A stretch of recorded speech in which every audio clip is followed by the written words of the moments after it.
ఓం నమో వెంకటేశాయ నమః. తిరుమల చరితామృతంలో భాగంగా ఈ అధ్యాయంలో మొండి గోపురం కూల్చి తప్పు చేశానా అనే దాని గురించి వివరంగా తెలుసుకుందాం. 1980 కన్నా ముందు తిరుమల చూసిన వారికి దేవాలయం ఎదురుగా ఎత్తుగా మెట్లు, ఈశాన్య భాగంలో 1000 కాళ్ల మంటపం, 5-6 అడుగుల వెడల్పు గల సన్నిధి వీధి గొల్ల మండపం దగ్గర మొదలయ్యేది.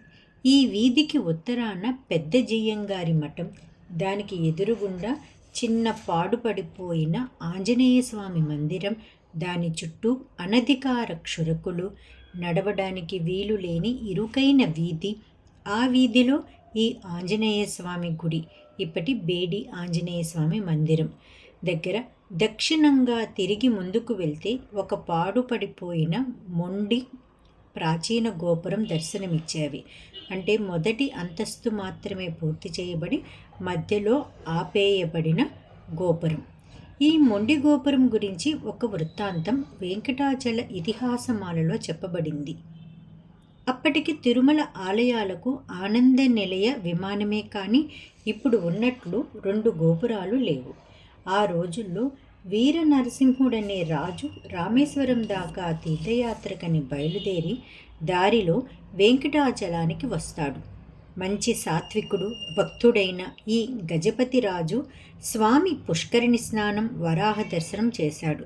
ఆ రోజుల్లో శ్రీనివాసుని ఆలయానికి బయట, వరాహస్వామి ఆలయానికి వెనుక ఒక నృసింహుని దేవాలయం ఉండేదట. ఈ నరసింహుడునే పరమశివుడు వెంకటాచలంలో తపస్సు చేసే కాలంలో కొలిచేవాడని పురాణం చెబుతుంది.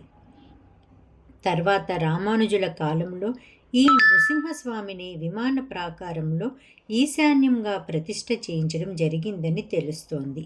వీర నరసింహరాజు ఆ నృసింహ దర్శనం తర్వాత శ్రీనివాసుని దర్శనం చేసి భక్తి పారవస్యంతో శాశ్వతంగా ఉండేటట్లు స్వామికి ఏదైనా కైంకర్యం చేయాలని తలచి పండితులను అడిగాడట. ఏం సేవ చేస్తే బాగుంటుంది అని. వారు ఆగమ ప్రమాణం చెప్తారు. నగ ఇవ్వాలంటే కిరీటం శ్రేష్టం, వాహనం ఇవ్వాలంటే రథం ఉత్తమం, కట్టడాలలో గోపురం ప్రధానం, రత్నాలిస్తే వజ్రాలు ముఖ్యం, వర్ణాలలో బ్రాహ్మణులు, ఆశ్రమాలలో సన్యాస ఆశ్రమం శ్రేష్టం అని చెప్పి నీ మనస్సుకి ఏది తోస్తే ఆ కైంకర్యం చేయి అంటారు పండితులు. శ్రీనివాసుని వైభవానికి తగిన గోపురం లేదు కాబట్టి మంచి పెద్ద గోపురం కట్టించాలని సంకల్పించాడు ఆ రాజు. ఆలయానికి కొంచెం దూరంగా సన్నిధి వీధికి బేడి ఆంజనేయ స్వామికి దక్షిణంగా స్థల నిర్ణయం చేస్తాడు. ఆ కాలంలో తిరుమలలో ఆవాసాలు అక్కడి వరకే ఉండేవి. తిరుమలలో ప్రవేశ గోపురంగా ఉండాలని ఉద్దేశం కావచ్చు.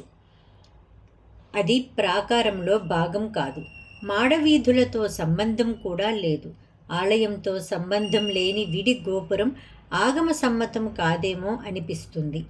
కావలసిన ధనం, కట్టడానికి కావలసినంత మంది మార్బలం ఏర్పాటు చేసి గోపురం పని ప్రారంభించి తను సేతు దర్శనానికి రామేశ్వర యాత్రకు బయలుదేరాడు.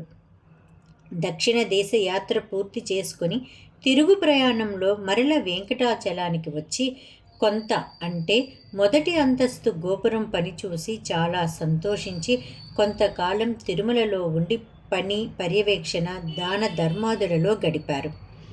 అలా ఉన్నప్పుడు ఒక రాత్రి రాజుకు కలలో ఒక పెద్ద సర్పం కనిపించి, నా శరీరమే ఈ పర్వతం, నీవు కడుతున్న ఈ పెద్ద గోపురం నాకు భారం అవుతుంది, బాధగా ఉంది, ఈ బాధ పోవాలంటే స్వామి సన్నిధిలోనే సాధ్యం అని చెప్పి ఆ సర్పం స్వామి సన్నిధికి చేరి వైకుంఠ హస్తాన్ని, అంటే వరద హస్తాన్ని చుట్టుకున్నది. ఈ కలగన్న రాజు భయపడి పండితులను దీని అర్థమేమని ప్రశ్నించాడు. పండితులు, రాజా, అన్ని పురాణాల్లోనూ ఈ పర్వత శ్రేణి, ఈ పర్వతం శేషునిగా చెప్పబడింది. నీవు గోపురం నిర్మించడం ఆదిశేషునికి ఇష్టమున్నట్లు లేదు. గోపురం బరువు శేషునికి భారమా? బ్రహ్మాండాన్ని మోయగలిగిన శేషునికి ఈ గోపుర భారం ఎంత?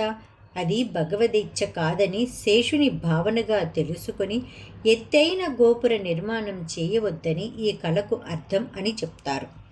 శ్రీనివాసునికి తన గోపుర కైంకర్యం ఇష్టం లేదని తలచి కట్టడం కార్యక్రమాన్ని అంతటితో ఆపి అపరాధ పరిహారంగా శేషుని రూపంతో ఒక నాగాభరణం అంటే బంగారంతో స్వామి వైకుంఠ వరదహస్తానికి సమర్పిస్తాడు. శ్రీ మహావిష్ణువుకు నాగాభరణం చేతికి సహజం కాదు.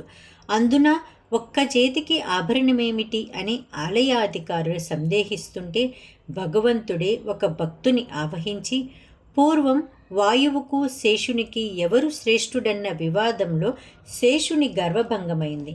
తర్వాత శేషుడు 1000 సంవత్సరాలు నా గురించి తపస్సు చేసి నాకు పడక రూపంలో ఈ కొండలో ఆవిష్టుడై సేవ చేస్తున్నాడు. అతని భక్తికి మెచ్చి ఈ ఆభరణాన్ని నా చేతికి ధరిస్తాను. అతని ఆకారంలో ఉన్న నగ నా చేతిపై చూసిన వారికి శేషునిపై నాకున్న ప్రీతి తెలుస్తుంది అని ప్రకటిస్తాడు. అలాగే ఆ నగను ధరింపచేశాడని ఈ కథ తెలిసిన శ్రీరామానుజుడు తర్వాతి కాలంలో అటువంటిదే ఇంకో నాగాభరణం చేయించి 2 చేతులకు 2 నాగాభరణాలు ఉండేటట్లు ఏర్పాటు చేశారని వెంకటాచల ఇతిహాసమాలలో అనంతాచార్యులు చెప్తారు. అంతేకాని మూల విగ్రహానికి చేతులపై చెక్కబడిన నాగాభరణాలు లేవు. అంతకుముందు వివాహ సమయంలో శ్రీనివాసునికి మామ ఆకాశరాజు 2 చేతులకు 2 నాగాభరణాలు ఇచ్చినట్లు పురాణం చూశాం కదా, అవి ఇప్పుడు లేవు.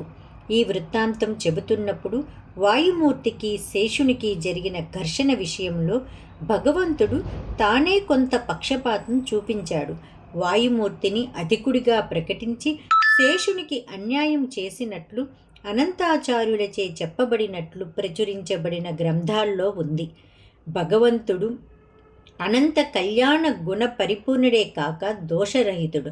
వైషమ్య నైర్గుణ్యాలు, పక్షపాత బుద్ధి ఉండటం దోషం. వారి వారి కర్మఫలం బట్టే అందరినీ సమంగా వారి వారి యోగ్యత ప్రకారం చూసేవాడు కాబట్టే భగవంతునికి సమ అని పేరు.